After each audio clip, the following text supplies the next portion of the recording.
Hello, A4 മീഡിയയിലേക്ക് ഏവർക്കും സ്വാഗതം. ആധുനിക കവിത്രയം. ഒരു പൂവിനെയും ഒരുപാട് മനുഷ്യരെയും ഒരുപോലെ സ്നേഹിക്കാൻ മനസ്സുണ്ടായിരുന്ന മനുഷ്യസ്നേഹിയായ മഹാകവിയായിരുന്നു കുമാരനാശാൻ. ഇന്ത്യ ബ്രിട്ടീഷുകാരുടെ കീഴിലായിരുന്ന കാലം. അന്ന് കേരളമില്ല. ഇന്നത്തെ തിരുവനന്തപുരം ജില്ല അന്നത്തെ തിരുവിതാംകൂർ നാട്ടുരാജ്യത്തായിരുന്നു. തിരുവിതാംകൂർ രാജ്യവും മറ്റനേകം നാട്ടുരാജ്യങ്ങളും ബ്രിട്ടീഷുകാരുടെ കീഴിലും. ജാതിയുടെയും മതത്തിൻ്റെയും പേര് പറഞ്ഞ് മനുഷ്യരെ അകറ്റി നിർത്തിയിരുന്ന ഒരവസ്ഥയാണ് അന്ന് നിലനിന്നിരുന്നത്. സവർണരെന്നും അവർണരെന്നും മനുഷ്യരെ തരംതിരിച്ച കാലം. ഈ കാലഘട്ടത്തിൽ 1873 ഏപ്രിൽ 12 തിരുവനന്തപുരം ജില്ലയിലെ ചിറയിൻകീഴിനടുത്തുള്ള കായിക്കര ഗ്രാമത്തിലായിരുന്നു കുമാരു എന്ന കുട്ടിയുടെ ജനനം. അച്ഛൻ്റെ പേര് നാരായണൻ, അമ്മ കാളിയമ്മ. ആ ദമ്പതിമാർക്ക് 6 ആൺമക്കളും 2 പെൺമക്കളും ഉണ്ടായി. അതിൽ രണ്ടാമത്തെ മകനായിരുന്നു കുമാരു. കുമാരുവിന് 7 വയസ്സുള്ളപ്പോൾ അന്നത്തെ പതിവനുസരിച്ച് കുടിപ്പള്ളിക്കൂടത്തിൽ ചേർത്തു. ഉടയാൻകുഴി കൊച്ചുരാമൻ വൈദ്യൻ എന്ന പ്രസിദ്ധ പണ്ഡിതനാണ് സംസ്കൃതത്തിൻ്റെ ആദ്യ പാഠങ്ങൾ കുമാരുവിന് പഠിപ്പിച്ചത്. 14-ാമത്തെ വയസ്സിൽ മികച്ച രീതിയിൽ പരീക്ഷ പാസ്സായി. പിന്നീട് കുമാരു കൂട്ടുകാരുമൊന്നിച്ച് പ്രൈവറ്റായി ഇംഗ്ലീഷ് വിദ്യാഭ്യാസം ആരംഭിച്ചു. ഒപ്പം തന്നെ വായനയുടെ ലോകത്ത് ആഴ്ന്നിറങ്ങുകയും ചെയ്തു.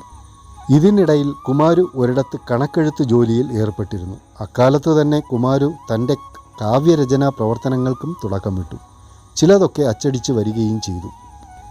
അക്കാലത്ത് കുമാരുവിൻ്റെ ജീവിതത്തിൽ വഴിത്തിരിവുണ്ടായ ഒരു സംഭവം നടന്നു.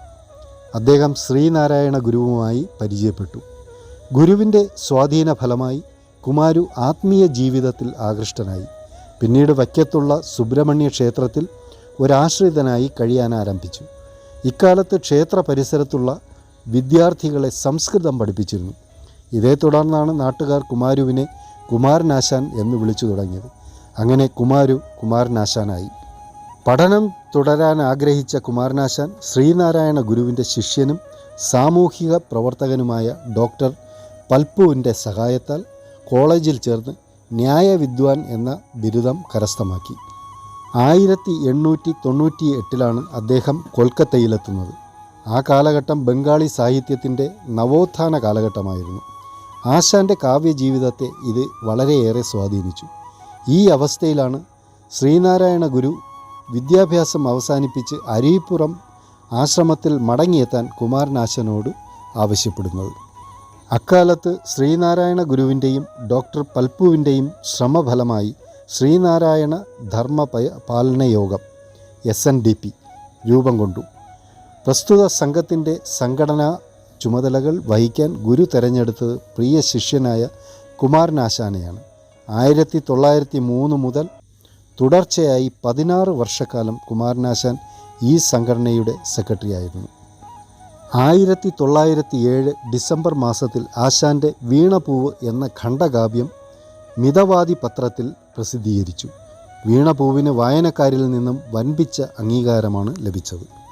പിന്നീട് അദ്ദേഹം തീയക്കുട്ടിയുടെ വിചാരം, നളിനി, ലീല തുടങ്ങിയ കാവ്യങ്ങൾ എഴുതി.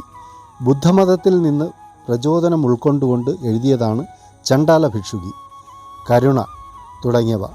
ആശാൻ്റെ കാവ്യങ്ങളിൽ ഏറ്റവും സുദീർഘമായത് ദുരവസ്ഥയാണ്. സമൂഹത്തിലെ അനാചാരങ്ങൾക്കെതിരെ പടവാളുയർത്തിയ കവിതയാണ് ദുരവസ്ഥ. അതുപോലെ ആശാൻ്റെ മറ്റൊരു സുപ്രധാന ഖണ്ഡകാവ്യമാണ് ചിന്താവിഷ്ടയായ സീത.